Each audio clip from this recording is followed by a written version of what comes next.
Welcome to the TrainAnything Show. This is John. I forgot to breathe. And I'm Dylan. We are passionate about all things endurance. We believe anything can be trained. We're here to inspire belief and action, one podcast at a time, and we are here at HQ. Nothing like a harmonica intro. Yeah. You know? It's good. That's the OG intro. Yeah, it's you know? the We just gotta OG keep it going intro, every and once in a it while. doesn't get old. You know, I don't think. I could do Yeah, that every come on. time. Everyone's Because hyped to I don't have to do anything for that. Everyone's hyped. I just sit here and bob my head. Oh, you know? we should bring your gong next time. Oh, gong. Is the gong allowed outside the sauna? I don't know. That's Right. That's I know. tough. I know. All right. Mm-hmm. I need another instrument. Triangle, cowbell.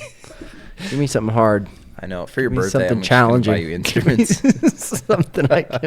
something I can play. We should get a bongo in here. Bongo. Yeah, it'd be Oh, cool. there you go. I heard it.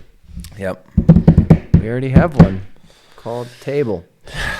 The table. All right. Well, hey, let's bring it in with this week's sponsor. This week's sponsor, Is Earth Science Teachers. Earth Science Teachers. Where were you? I have a question for you listeners.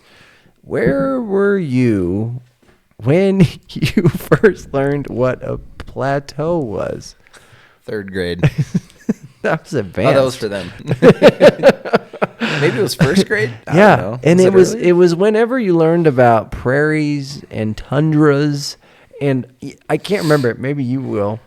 There's like a little plateau. So there's a plateau's a big one, and then there's another one that's small, but it's the same kind of thing, but it has a different name.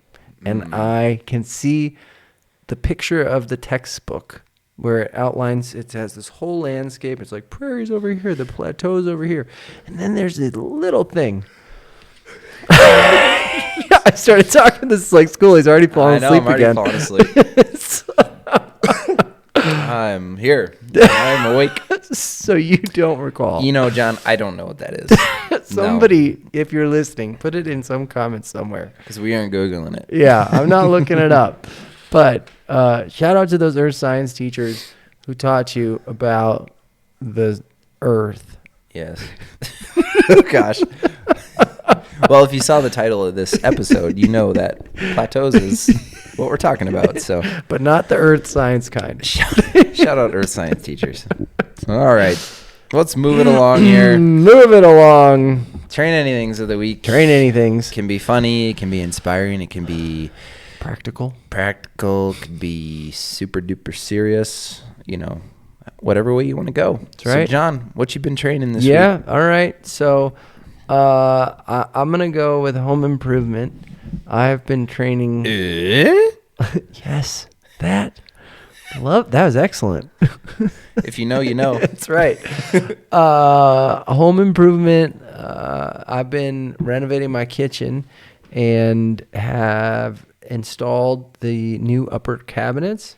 And I did this, you know, it's been a minute since I put in cabinets, a couple years anyway. And I put them in an old house. The house is it's like 120 years old. My house is 120 years old. That's crazy. Is nuts. And I had to. It's almost 2 lives ago. Yeah, I know. Anyway. But so I did it DIY and on my own. And these cabinets that I put in, 2 of them were 85 pounds each. And I had to hoist them up on the wall and hold them up. And 85 screw them in. Yeah, they're 85 pounds. 4 feet by 4 5 feet feet? tall by 33 inches wide. So they're 4 feet tall. Oh, okay. But this is heavy. big. It is, yeah. What kind of wood is it? Particle board or what? Plywood. Just heavy. Just plywood, Yeah, okay. plywood boxes. Yeah, but so it was like a workout. Did you have to assemble them when they came? No, they were assembled. I Oh, good. I took the Alright. doors off so I didn't ruin them when I was installing them, but they're all ready to go. But taking out the old stuff and putting up the new stuff was a workout, both physically, which I did notice interesting. So I've had 2 surgeries on my right side, and that should be my dominant strong side. But as I was going to lift these objects, my body was defaulting to my left. as the strong side, which Left side. strong side, Left side. strong side. Ah! Yeah. So that was me over the weekend. Left side, strong side. But I don't like it because my left side is my non-dominant weak side. So I need to keep in the gym and PT this thing to be so my brain weak, so yeah goes. Who asked you? So my brain goes fire on the right. Anyway, so Nice. and then the mental challenge of putting them up and the walls are crooked and I had to hack holes in the wall. Are you and serious? Yeah. Oh my gosh, it was brutal. Who built your house? Oh, Caveman? It was not good. It was so not good. Are they in and up? The uppers, just the Uppers. uppers. Okay, so you still got more I work still to got do. more work to do this weekend, so I'll continue to train cabinets and leveling, using a level. That's important. I went old school level, no laser level, All right. because I couldn't find my laser level. But Yeah. Nice. Yep. So that's what I've been working on. Love it. Mm-hmm. Good. Good skill to have. All right. Well, What about you? my training things are going to be boring for all of you, but not for me. So hold on to your butts, folks. No, I'm training my mind. Okay, that's my year, 2026. I ain't training anything else. I got a mission. We're going towards it, baby. So I've been training my mind to believe in what I know I am capable of achieving. Yes.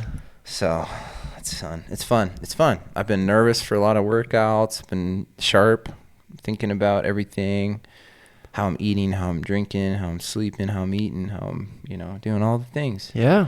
And it's hard work. It is. Thinking. It is. All the thinking. Especially, with life and all that. So, but it's doable. That's the thing. It's not like, oh, it's hard to do. It's just like, I don't know. You want something, you got to figure out a way to get it. Mm-hmm. So my mind, my cranium doesn't Love look it. bigger.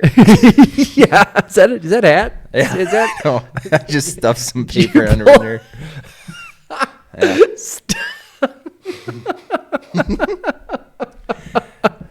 Do you stuff? Yeah, my hat. Actually, I just think it makes me look smarter. What you packing, bro? Just stuff in your hat. No, I got a tiny little T-Rex head. Yeah, I know. There's Yeah. children's helmets on the wall over there. Yeah, don't worry about those.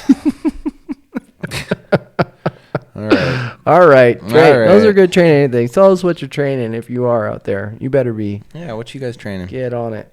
Can be anything. Anything at all. Okay. Hey, jumping into the meat this week. We are here we already told you what we're talking about. Plateaus. But not just, we'll talk about what a plateau is, but we'll talk about strategies that you can use to get out of a plateau. We'll say that plateaus, depending on how you define them, how far they are, or how long they're lasting, they're part of it. They're part of the rhythm of chasing endurance sport and improvement. It's just our goals as athletes. We always want to see productivity and things moving in and up into the right direction. So you don't want that plateau to last forever and ever. If it does, you're not doing it right, and that's no fun. And we do want to acknowledge that plateaus are real and people feel them, and they can be very discouraging. And we're here to tell you, you don't have to live that way. Don't live it. You don't have to. You don't have to. It's part of the process, though. It's part of getting better. Yeah. So we'll try to level set with you on what it is and then identify some strategies that you can apply in your real life to shake a plateau. Shake it. Shake a plateau. I can't shake them. You can. All right. So that's what we're going to talk about today. Heck yeah. All right. Well, let's freaking Jump into it. jump in. So what is a plateau? The heck is it? All right. So this is pretty cool. I hope you're going to go back into geography I know. or earth science. I encourage No. you all Okay, to stop what you're I doing can't. and Google plateau and look at images. And it's a great example of what a plateau is in sport. So, right, it's this long, flat mountain, or let's call it a mountain. I mean, it is a it's typical. plateau. It's like a plateau. It's like long, flat. It could be on a rise. And, right? So, like, It's not going anywhere. It's not going anywhere. It's flat. So, when you're thinking about training programs, typically, you want to see this nice, what do you call that? Horizontal line? Up and to the right. Up and to the right. Yep, with some dips and valleys, right? And if you're seeing that long flat line means you're dead. Same with a plateau. Ooh, that's a good analogy. Yeah, I like that. Thank you. So, and that's like, so plateaus, progress that hasn't been made for weeks or months, right? Mm-hmm. Or a year. Yeah, could right? be. Yeah. So, yeah. And I think that's a good place to start. Plateaus are flat, so. Yeah, things ain't a-changing. Yeah. And what else? And typically they happen because you've been working pretty hard, right? You've been training hard. You've been banging your head against the wall and nothing's happening. Bang, maybe. Bang. Bang. Yeah. Or you haven't been trying hard enough and you're just kind of staying plateau-y. Mm-hmm. Maybe it's time to embrace some pain in training. Oh, boy. Maybe it's time to rest. But we're going to get into all that. How do we know? So anyway. We'll talk about it. All right. Why do they happen? So I'll talk about how you get there, why they happen. So we got 3 main reasons. One of these might apply to you. Multiple of them might apply to you. But listen in. So go figure. Good old adaptation. So we talk about trying to achieve adaptation with different stimulus throughout a training program. But our bodies, right? Our bodies are wired and designed to perform, to meet the demands of whatever you put it through, right? Like that is very basic level. Your body is going to try to meet the stimulus where it's at, and then it's going to try to hang out there. So if you do the same workout every day forever, assuming it's not like something crazy, your body is going to adapt to it, and it's just going to be its new normal. It won't be creating any new anythings in it, right? Your body will essentially become stagnant or stale in a sense because you're giving it the same stimulus. So, and it's not like that's just how we work. Our bodies are trying to be efficient with the resources, the scarce resources that it has to adapt, to grow, to change, to monitor and keep you doing all your other things.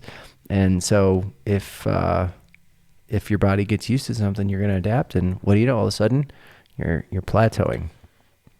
Another reason, recovery debt. Recovery debt. You might know a thing or 3 about this, but so let's say you're like, well, I am putting in more work. Last week, I have a progressive plan. I'm doing more work and more work and more work, and it is building, and I am putting in more effort, but I'm just not getting better. My stats, my metrics are not improving. Well, maybe you're not sleeping well enough.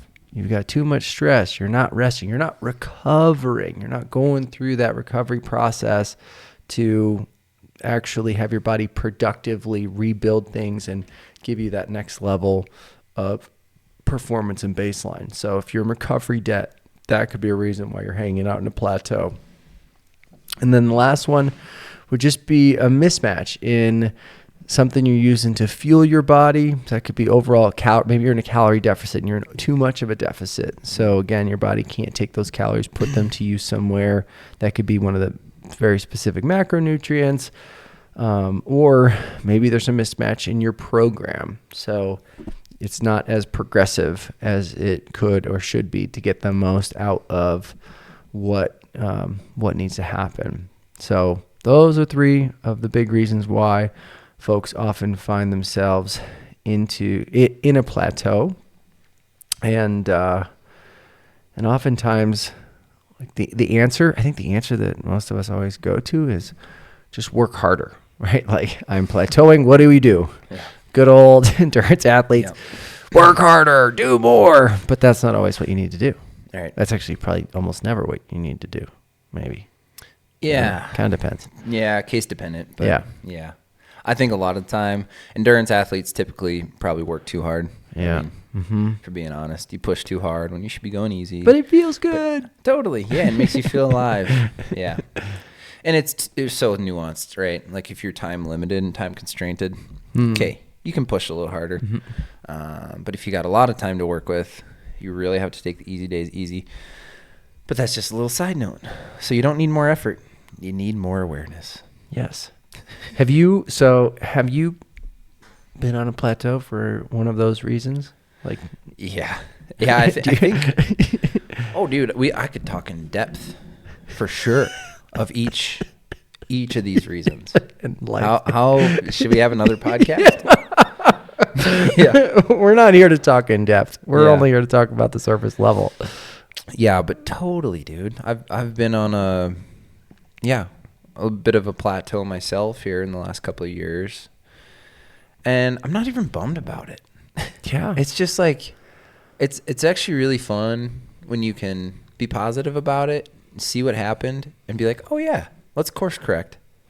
Or let's try this, that has worked in the past, or like why did we deviate? I don't know. So yeah. And it's helpful to have somebody to talk to about like, okay, what's going on? And you can kind of like debunk all these little things, right? And we're going to get into this on some strategies and how to debunk it. But yeah, dude, I've had the nutrition one for sure. Oh, so where I'm not eating enough, right? So I got to a point where I was increasing my training and I wasn't right. I flatlined from my weight. So weight loss had stopped, right? So my weight had plateaued, my performance same, but I was doing more, but it just wasn't right. It wasn't sticking. Nothing was moving. And then at that point, I ended up going to a nutritionist. This is where I think I learned a ton about nutrition just by hiring an expert in their field to walk you through it. And in that, what did we learn? We learned I was way under fueling. I was I was living on trail mix. Like that was my calorie source, which was super calorie dense, right? It's one of the most like nuts or super calorie dense, but it's all fat. So you're just overloading on fat, not eating the right balance of macros. And so, what's your body going to do with that when you want it to build new muscle or adapt physically change? But if you're not giving it the right fuel at the right times within reason, right? All these things have ranges, but there is a wrong way. There's absolutely a wrong way to do it.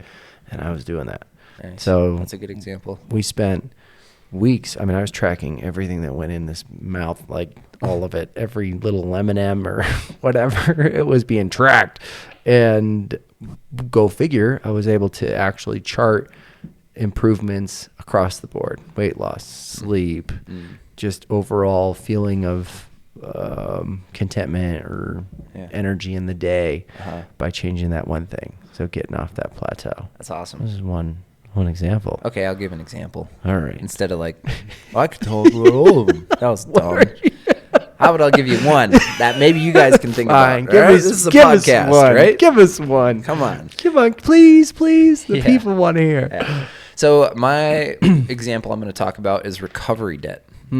So, in the past, we were just talking about this. This is funny. I'm a guy who has always just been really confident in my training. Whether it's right or wrong, I'm confident in it. And it has produced a lot of good results. And the big thing that I was doing right when I was performing well, I was doing a lot. All of my training sessions surrounding the hard stuff was just so easy. And it was volume. So it was like everything around the hard, it was like long, easy. So supportive. And when you do that, when you're doing more volume, you're building up mitochondria and an efficiency. So, which is good. Like if you want to perform well in endurance, the more you can commit yourself to aerobic training, easy aerobic training, and then also have the ability to push hard, you're going to start performing well.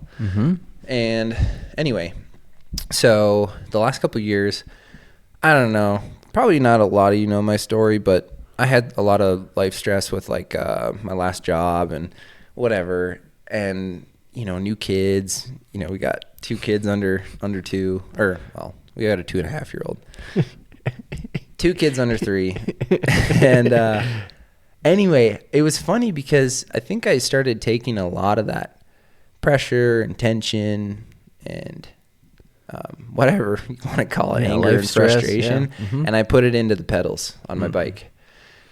Because also simultaneously, you're like this zone 2 hype came on last, a couple years ago, and it's like, oh yeah, the more you can ride at your zone 2, the better you're gonna be. Yeah, push a little more, you're gonna get a little better. And I kind of bit on it, I think, in a lot of different ways, and so I'd do a lot of my rides, for me, like 230 watts, 220 watts. Just like not hard, but like just a little. It's more than it's a weird space that you're in. It's a weird power. Yeah. Yeah. It's like, it's easy. Like it's like still easy, but it's like not, because it is breaking your muscles down. There's still pressure on the pedals. Yeah. Yes. So like being more specific, in the past, it'd be like 180, 160 watt, just rides, just spinning. And when you do that and you're not mashing big gears and you're just spinning, you're able to recover and feel good. So anyway, where I'm getting at is, like, I started smashing a little too much, too often. And when you do that, when you get to your quality sessions, there is a percentage, I don't know what the percentage is, but it's taken out of you and you can't get the most out of yourself. Especially and this is why it's, oh my gosh, I'm going down a tangent. Bring me back, John. But like Ironman and 70.3 racing is just very different. And like that kind of the training where you're kind of like pushing a little more is like, well, push a little bit more and then you're doing good Ironman training. And then with 70.3 training, it's like, you got to like develop your LT2. So that high end threshold for everything, and then go really easy. So anyway, my plateau was, I think I was just pushing a little too hard, a little too often. And if you're listening, you should talk to your coach about maybe if you're in a plateau, or if you can't recover, maybe you're doing that. Yeah.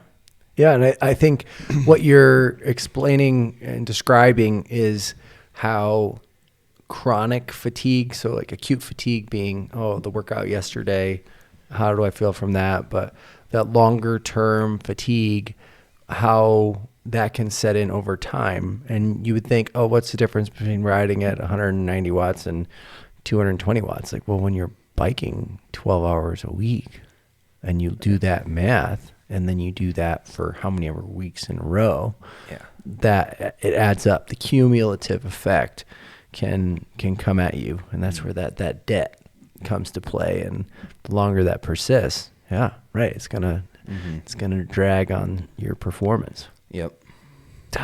Totally. On the plateau. I know. So, well, shoot, dog. You just got to throw I don't know. There's something about this. Like, it's cool to perform in races. It's a lot cooler to perform in races than training. And I mean, if you aren't into racing, you just like smashing your friends, that's one thing. But that could be your thing. If that's your if thing. It is, well, sure. More power to you. Yeah. So anyway. Yeah. All right. All right. Well, how the heck do we get off this thing? Let's do it. So I'm gonna kick us off here. Yeah. So how to break plateau. We have 4 strategies that we're gonna go over today. 4 strategies. 4 whole strategies. Here we go. That's less than a hand. Less than a hand. 1, 2, 3, 4. Okay.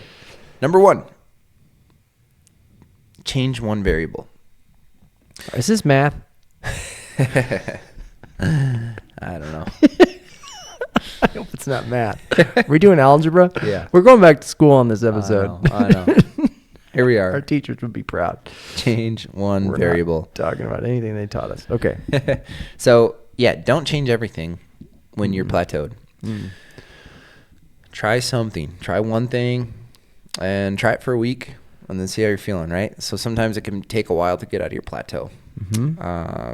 So it could be training load, reps, your tempo, your rest or volume, like pick whatever it is, and really just lean into it and see if you can see those improvements.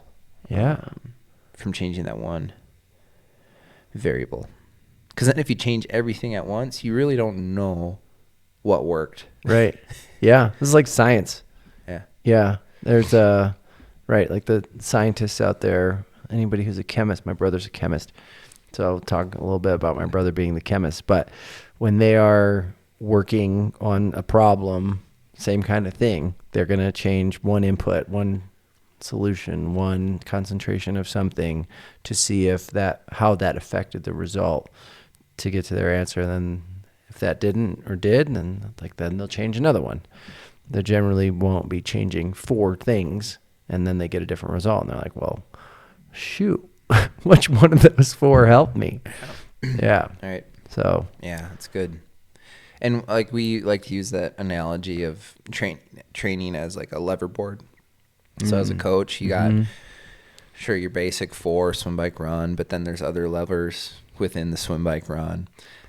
And you're right, then there's like life and kids and work, and there's just tons of levers. So you can't just go, and then shut it all down. Yeah.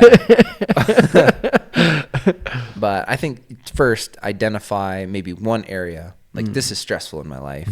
It's like, okay, let's attack that. Can we make improvements in that area in your life by either training the training stimulus or the volume, or maybe don't hang out with those people. I don't know. Right. Right. Yeah. And I think in terms of diagnosing it, right? I mean, that is something, certainly self-reflection, taking the time to think about this concept, think about some of those ways in which these things rear their heads. And what does your gut say?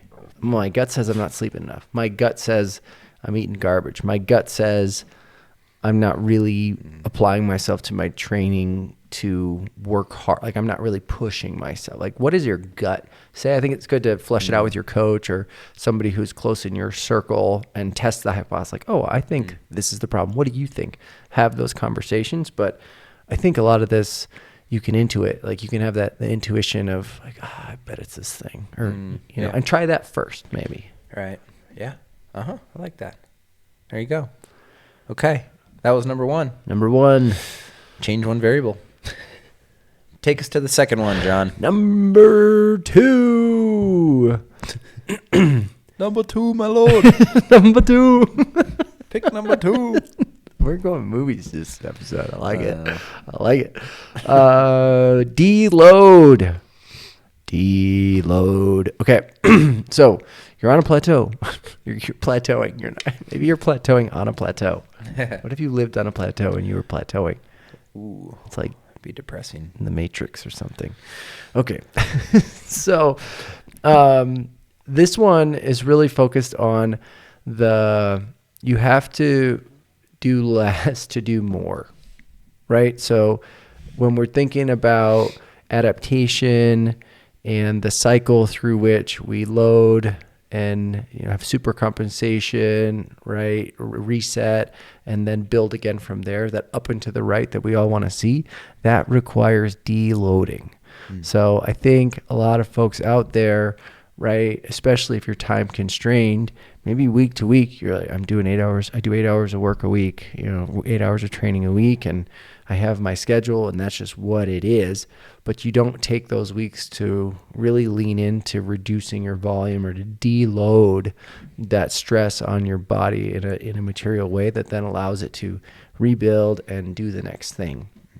So one thing that we'll talk about is trusting in the upswing. So when I do come off the gas and have that recovery week and my body's doing all the awesome things where it's saying, oh, thank you so much for giving me this time and energy to rebuild and to restock because I know what's coming next.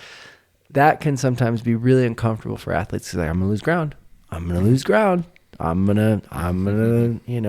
this is it. I'm going to weigh 300 pounds and all the work I put in forever is gone. Yeah. No, trust that there will be an upswing off of those recovery weeks, those down weeks. They are important to this process. So if you haven't done a 25% deload from your baseline, like look, 25% of volume, try it a week, drop it 25%, and then jump back into it, see if that shakes it.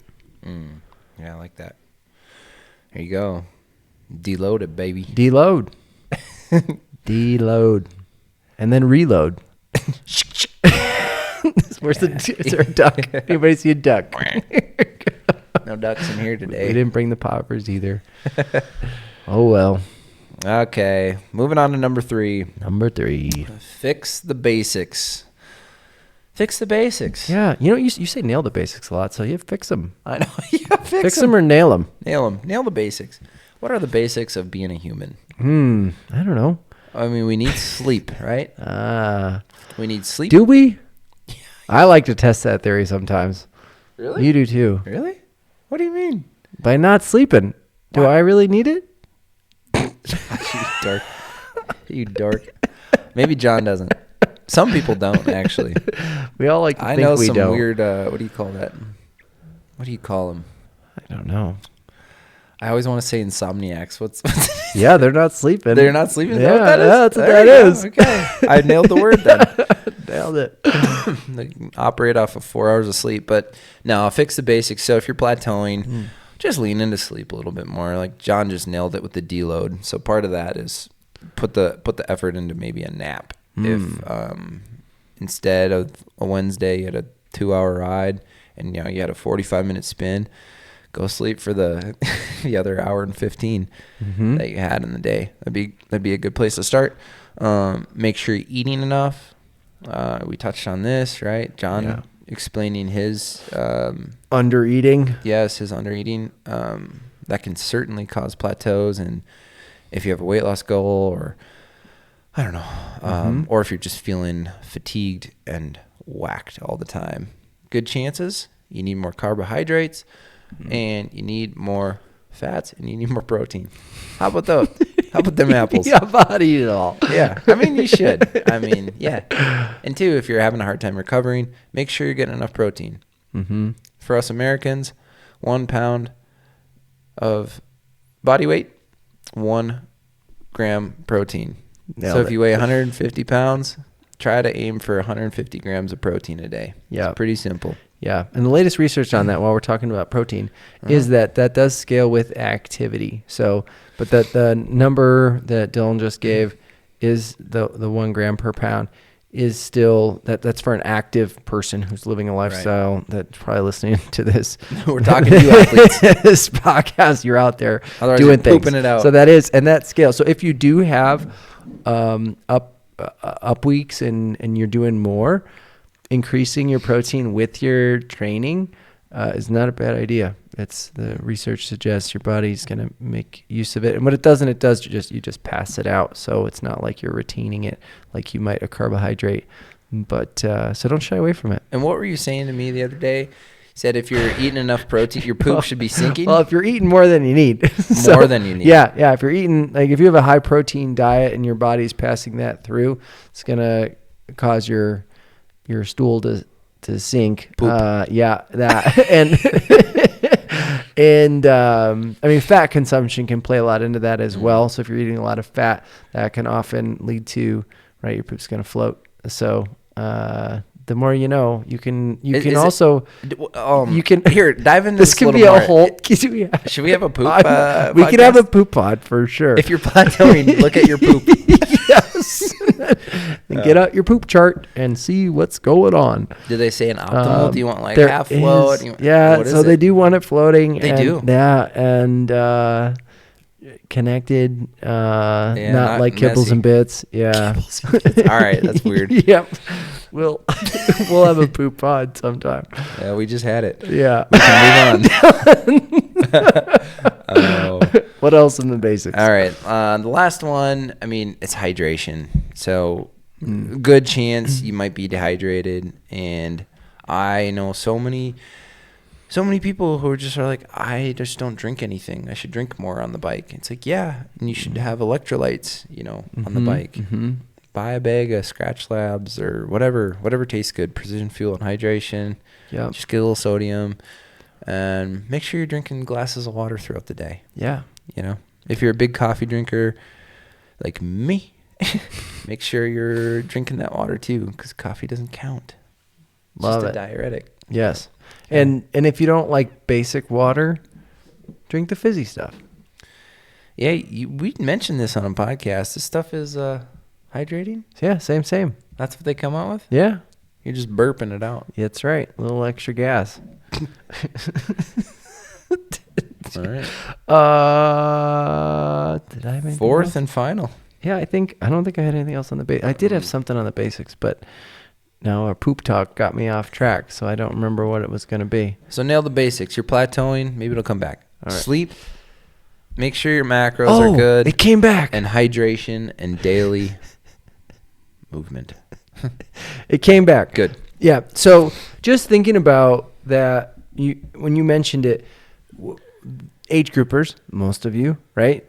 And even not, you run from thing to thing to thing. And you are, right, I'm at work, I'm on a meeting, and then I get on my bike, and then I go to the thing, and then I play with the kids, and then we have dinner, and, right, your life can just become this maxed out, I'm always focused, I'm always attention, and it doesn't have that downtime, that, like, exhale, like, literally and physically exhale moments. So by adding, you talked about that nap and making that a choice, if you do feel like you're running all day, every day, all week, you're going to have a really hard time finding ways to adapt and recover and do what we're talking about.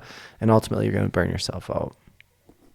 Dude, I'm so guilty of, on a recovery week, I'll busy myself. That's fine. Dude, it's just so funny. I just want to stay on the drip. So many. Yeah, we're just built to like, drip.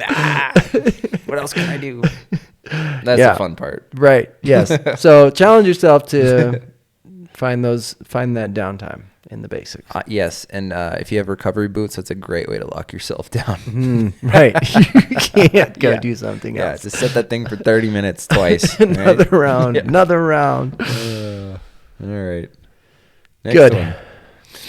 All right. This one, so more on the mindset thing, shift your focus. So maybe you have a weight loss goal. Let's talk about plateauing on weight. And you're just constantly staring at a number. And you're just, every day, you're like, it's not moving. It's not moving. It's not moving. It's not moving. Well, you know what they say, Dylan? They say a watched pot never boils. So same kind of idea. If you're overly fixated on one thing, you can totally just muck with your mind and have it be not productive, right? Like you're just disappointed all the time. And when you have that feeling of disappointment, right? We talked about your TrainAnything and the power of your mind. Like you are just kind of beating yourself up, and that is not productive. So if you can't flip to the positive, which may also help, right?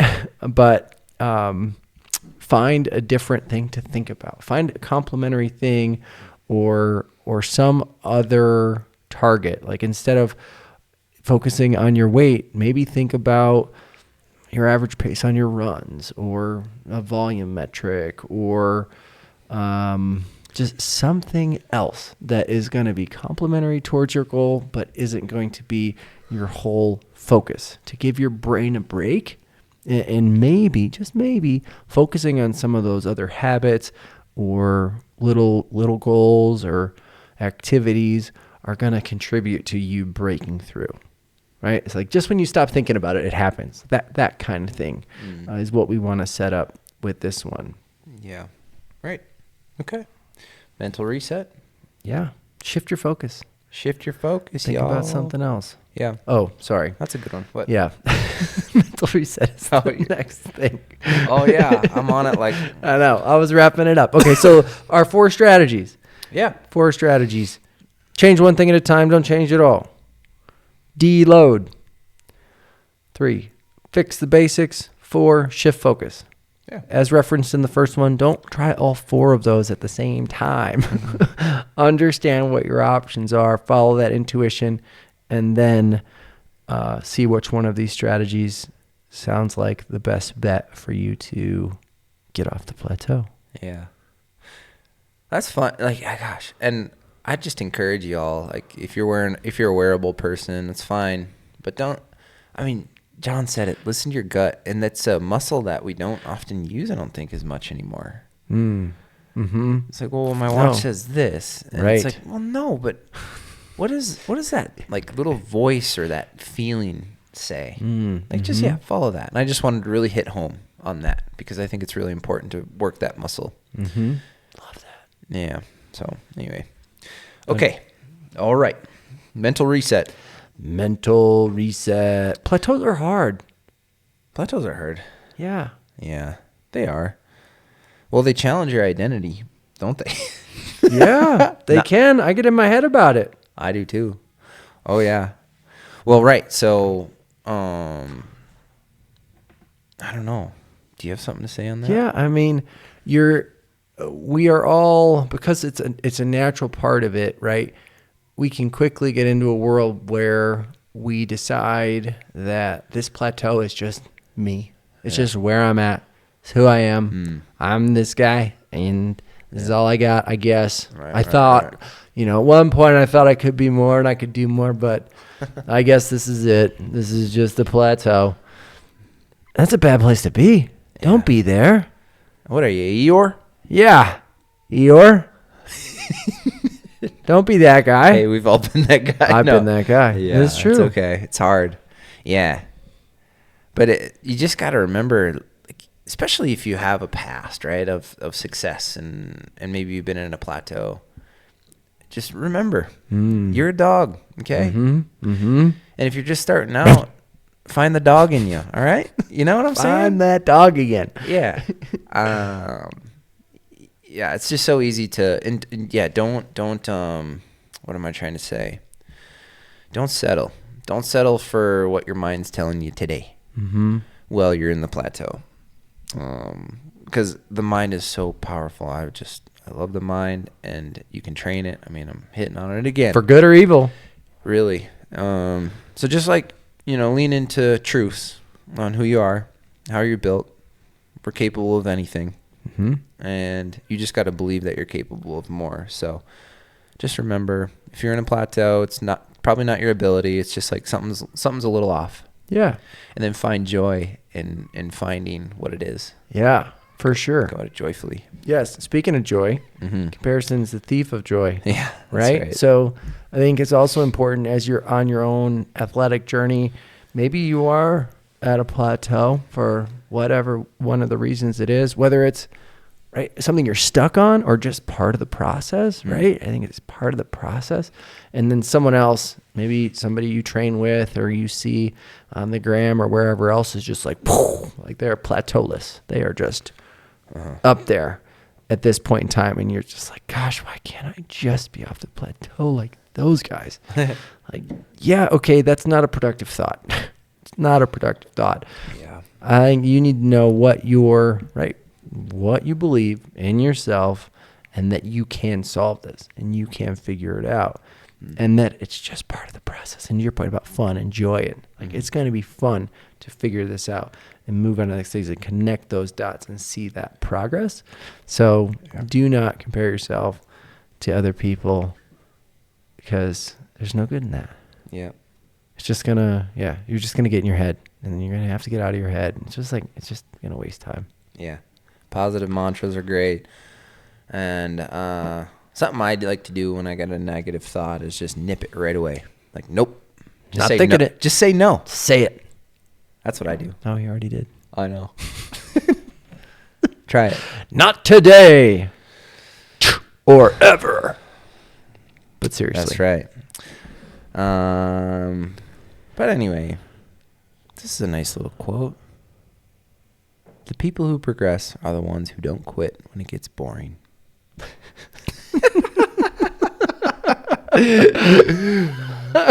Dude, it's so funny. Yeah. Because it's true. I mean, that's so true. Some endurance sport boring, for real. Yeah, it can just be boring, but don't make it boring. Bring some friends. Yeah. Laugh. Find some way to spice it up. Yeah. Keep Whatever. after it. Okay. All right. That was Plateaus. No more plateauing, anyone. That's right. Break it. You can do it. Break the cycle. Break the... Yes. Yeah. Why didn't we open with that? We could. All right. Some other time. Should we do a heavy metal song?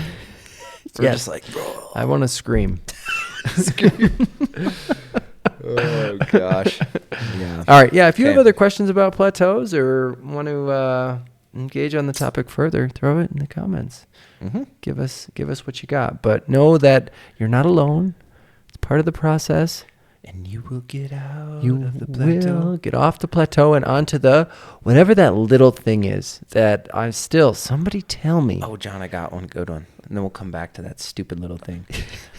A plateau is a flat landscape Well, where if it's you a- stop in the middle and if you just stop and lie down and die, you stay there with the plateau. Forever. In order to get out of a plateau, one must continue in one direction for as long as you can with these 4 tips that we have given you.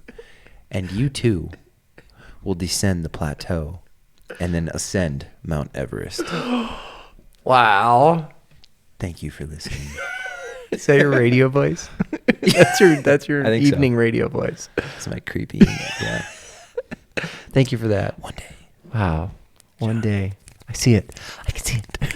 We're on the plateau. John, we're on the plateau. We're going. It's raining. It's raining. It's piddle paddling on our foreheads. What do we do? What do we do? We continue in one direction. Okay, the 4 tips that we just talked about. Okay. Then we get struck by lightning. Ah! All right. Okay. Bucket pull? Bucket pull. We end every podcast with a bucket pull. Bucket pull. We have a bucket brought to us by Rudy Project. Wing Dream. Rudy. We're keeping it going. I can't even. If you can count the number of movie references that we have made today without going back and re-listening and send it to us, we might get you something. Throw it. I dare ya. Okay. All right. Anyone? Come on. Bucket Anyone? pull. Okay. Bucket pull. All right. Not giving it away. This is okay. Here's a bucket pull. We actually we got some tickets in the bucket pull. Yeah, thanks everyone. for your bucket pulls. So keep we sending them appreciate in. you sending those in. Some say the swim to run equivalency is 1 to 4. So swim 1K equals 4K running. Do you agree? And then how well matched are your 100-meter swims and 400-meter run times? So I want to debunk number 1, the first part of that question. That was a twofer. Bunk. That was a twofer. Debunk. So 1K Are you swim. some say? Huh? It says some say. Are you some say? Some say. Are you some say? I on the first part. This is a fun one. Buckle up, folks. We're getting to be here. If you thought this was over, So no on the first part. none say. 4K of running. Listen. Swimming, no impact. Okay.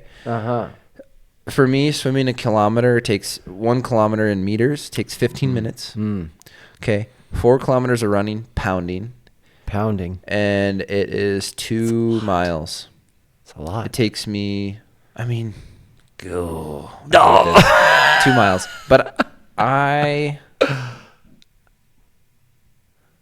equivalency, like of duration, it's a big old depends.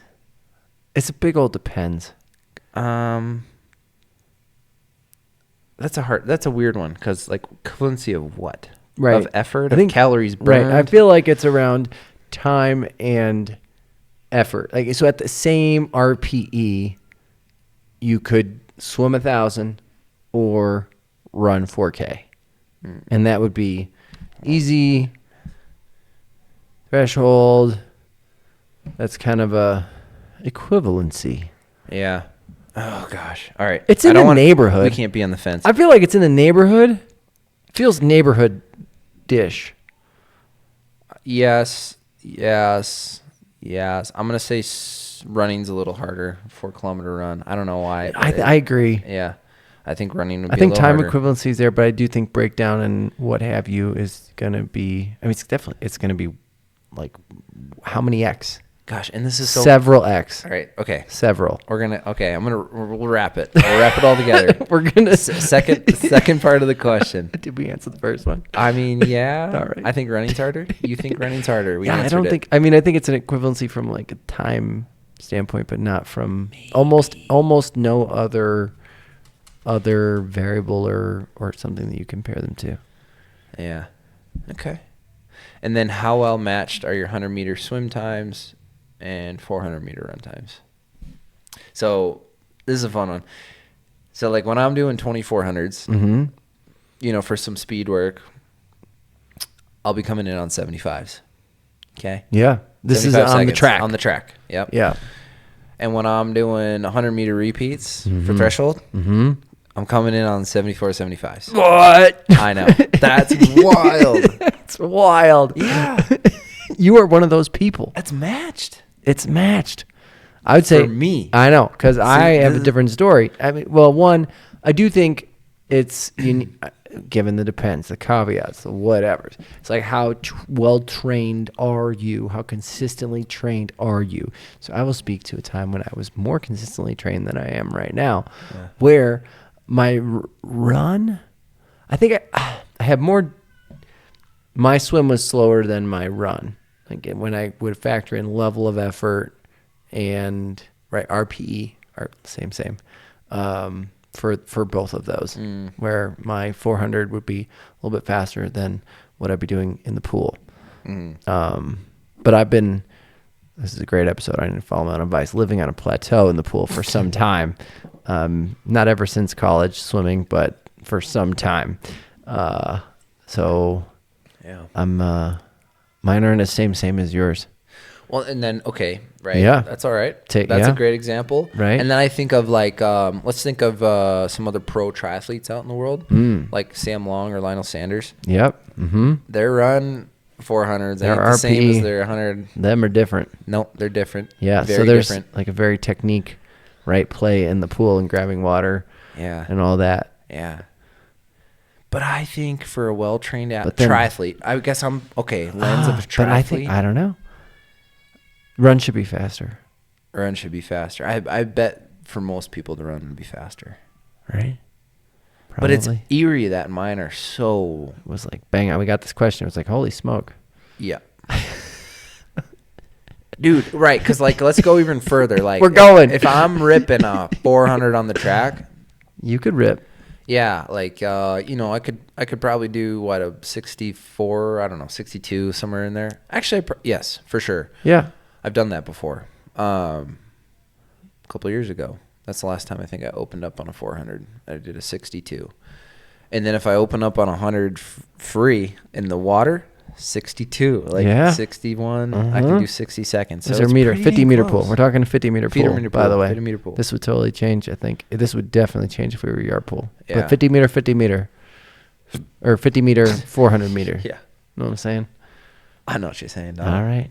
But yeah, that's a fun one. Well, I don't know. Jury's out. What's you got to say about it out there? How does your stuff compare? I think in the overall census, I think it is pretty dang close. But the more untrained you are, I think the further they get apart from each other. Would you agree with that?